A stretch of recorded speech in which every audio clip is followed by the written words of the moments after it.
Good evening, Bourbon Quest. It's Bourbon Steve here. How are y'all doing tonight? Hope you're doing well.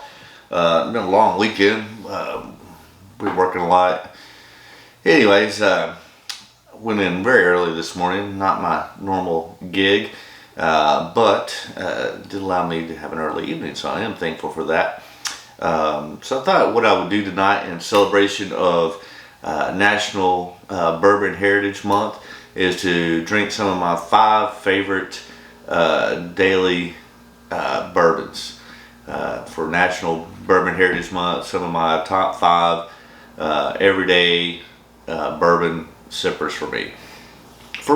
I know the Blanton's is probably going to tick some people off, but it is what it is. But I'm going to start off with Jim Beam, old white label. I mean, tried and true, always on the shelf, under 20 bucks, very affordable. I mean, just classic Jim Beam nuttiness, caramel, sweetness. Alright, let's go in for a sip. Here's to you, Bourbon Quest and Jim Beam.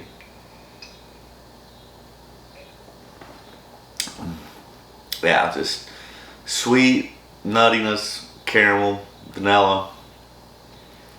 I mean, what can you say? I mean, it's just a good daily sipping bourbon right there. If you love that Jim Beam nuttiness, it's there. I mean, this isn't anything complex or to get wild about, but just, you know, like me after a long weekend working and so forth, just to sit down, relax. Smoked a little bit of a cigar earlier before I started shooting. A nice cigar too. Nub is a Nub espresso single roast or something. Oh my gosh, that thing was delicious. A little pick me up. Yeah, a little more Jim Beam here. Alright. Wow, that's good. Very good. So next, you know, maybe the outlier in here is your old Blanton's. But let's go in and see what Blanton's single barrel offering, 93 proof. Just sweet deliciousness, caramel, vanilla. A little bit of oak. Alright, I'm ready for a taste. Here's to you, Bourbon Quest.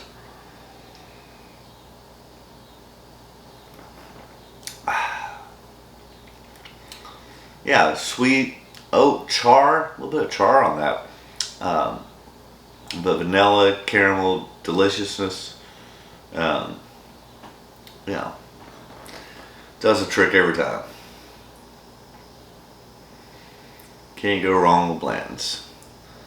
Hopefully you have one, or if you don't, that you'll find one.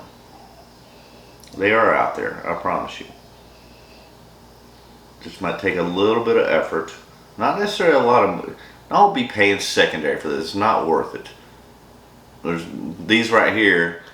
The rest of them you can find on the shelf every day and are good, delicious bourbons without having to go crazy chasing your mind after Blanton's and getting your little horsey top. But if you get it at retail, worth it. I mean, you know, it's Blanton's. The bottle's sexy. I mean, they kill it in the bottle game. And the little horsey top, all the aura around Blanton's. At the end of the day, it's a good, solid bourbon. It's not anything more than that. It's not anything less than that. I know a lot of people like to hate on it. A lot of people like to also hype it up. Probably more so that I want to hype it up for being something greater than it is. But, yeah, I mean, nice caramel. I mean, I'm really getting some, like, char oak. Like, oak's been charred. Which, I mean, I know that's what they do, but it's just coming off on the nose a little bit more than normal, it seems like, towards the end of this bottle. So, anyways, here's to the taste.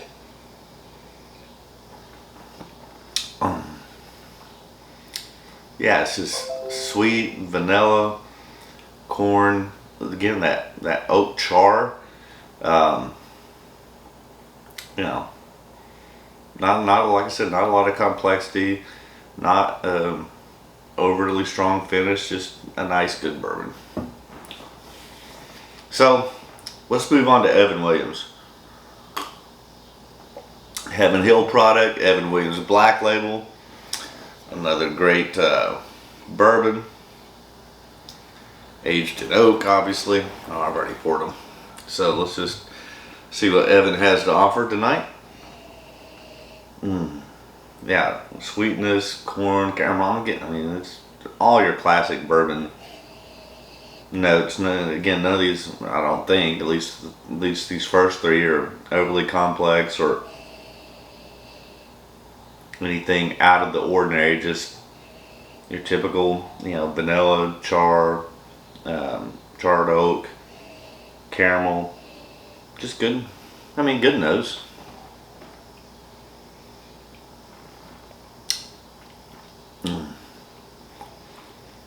Definitely, that's sweeter. I mean, just sweet caramel, little chocolate, very sweet. Nothing more than that. Nothing crazy or complex. But I love Evan Williams. I think the black label is delicious. Just that sweetness on the nose. I mean, it's like nothing that like knocks you back or like whoa or what is that complexity. Just pretty much anything you would expect out of a good daily sipper. Caramel. I know I'm saying the same things over and over again, but let's go in for one more taste. Yeah, just sweet corn. Really, that's what it is. Yeah. All right. Let's move on to number 4. A little Maker's Mark. I prefer the Maker's on it, the Cask strength. This particular one's 109.8 proof. But the Cask strength, I think, offers a little bit more flavor than your normal, 80 proof Makers or something. But yeah, you just get that sweetness, that rush of wheat, vanilla. Alright, I'm gonna go for a taste of this, baby. Been a while since I've had this one, I think.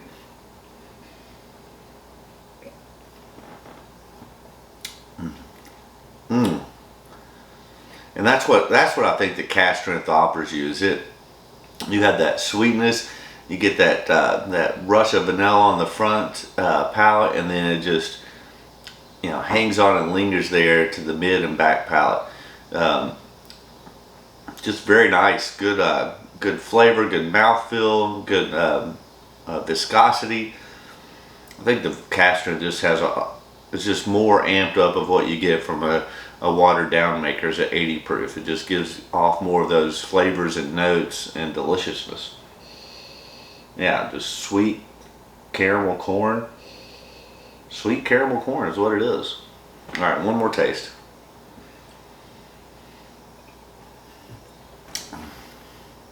Yeah, it's like just vanilla extract on the front palate, and then just gently moves back into the mid palate, spreads that mouthfeel and viscosity, and the finish is, I think, fantastic on that. A lot of these others just kind of dissipate very quickly at these lower proof levels. This Maker's at Cask strength gives you that more experience of not only the flavors but last, and gives you a greater finish, in my opinion. So, cheers. A little hydration. Alright, let's go in for the last one. The Old Forester 1910. Old fine whiskey. So, and back down to a 93 proofer here. Yeah, you get that heavy charred oak, but yeah, a little spice, some kind of a raisin, along with vanilla and cherry. Cherry. I'm getting some cherry raisin. Definitely that charred oak. I will say, probably out of these 5, this offers the most complexity on the nose. Just brings out a whole lot more in the nose, in my opinion, than the other 4.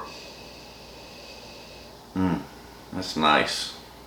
That's one you can nose. I mean, Just keep getting kind of, you know, cherry and raisin and vanilla and oak and spice, a little black pepper. I mean, I can nose that for a while. Alright, let's don't delay it. Let's go in for the taste here. What do you say? Cheers, Bourbon Quest.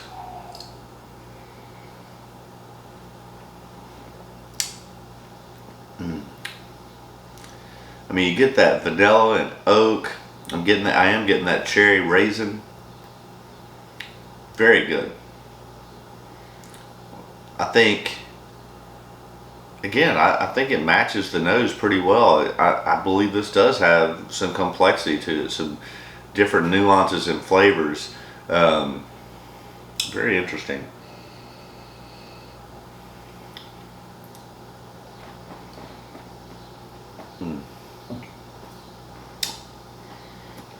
Getting that heavy char now, but still that vanilla and cherry raisin, a little butterscotch, a little bit jagged on the edges. I think that's from that double barreling char process. It gives a little bit more jaggedness. Has a decent finish.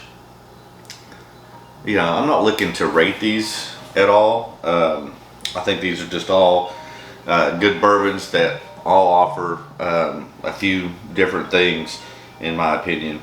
But you know, just your classic bourbon. I mean, your nice, you know, Blantons, that it is what it is. Quit trying to make it more than what it is, and don't necessarily beat up on it just because other people have created it. It's a good bourbon. Evan Williams, another, I mean, solid, just classic bourbon. You know, I think the maker's cask strength offers a little bit more. You know, obviously with the higher proof at 109.8 on this, a little bit more complexity and viscosity and mouthfeel. Great bourbon. And then, you know, I think the old fine whiskey 1910 Old Forester has some unique complexity there, stuff to it. And I know for a fact that you can find all 4 out of these 5 any day on a shelf. Absolutely. So these are some of my favorite sippers, just to kind of relax and celebrate National Bourbon Heritage Month. I hope your National Bourbon Heritage Month is going well and only continues to get better. That would be great news for all of us.